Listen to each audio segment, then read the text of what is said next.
from us, and in myself, I stand firm in the way that I think, well, is already known that 2 millions of pounds are invested in marketing anti-Semitic, which is pro-Palestine. That's one of them. Another one is making use only the parties that defend human rights as a far right or as a fascism. But my question is for these kind of people, who is already the fascism? The foreigners that is coming to commit crime, or the locals that only want security that has not been safe for the last few years?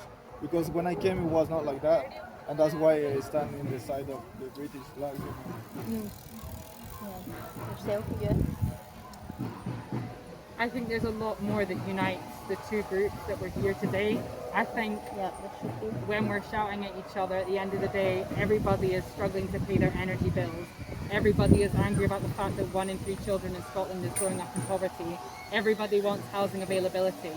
My conclusion from my experience and my history of working in sexual violence and domestic abuse is that we need to look at the people at the top, because there are 5 families in the UK who own 50% of the wealth, and they are laughing at us here today. We spent our Saturday shouting at each other, but the people at the top, without appropriate wealth taxes so that everybody pays their part. Of course we have crumbling public services, of course we have a lack of housing, and I understand what everybody here is saying today, but for me it's not a case of looking at immigrants and being like, it's your fault. I'm like, since the 1980s we stopped investing in housing, so of course we're going to have a housing crisis.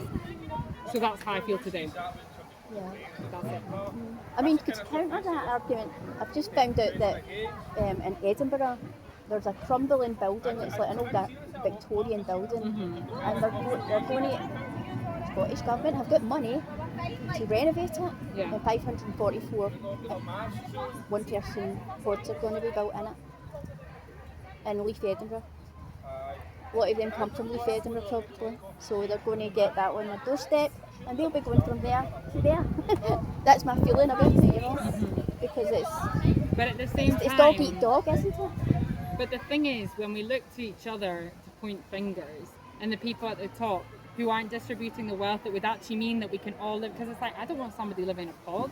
I'm like, I want you to be able to work with dignity in the same way that I can work with dignity. That's the reality. Yeah, they want slaves again. I mean, But unofficially, they want this slaves. Is the thing, the kind of accommodations that are in the hotels are disgusting. Yeah. I mean, it's not humane, and I think that it's like, you know, on either side, each of us have a plate with one cookie on it, and both of us are like, well, you've got one cookie more, and then there's a guy over here who's a billionaire who has all the cookies, and he's making us fight with each other. So for me, it's a case of, I absolutely agree with you, the Scottish Government needs to be doing more, so that Because they can Scottish find people money have when what they they need, can find it. 100%.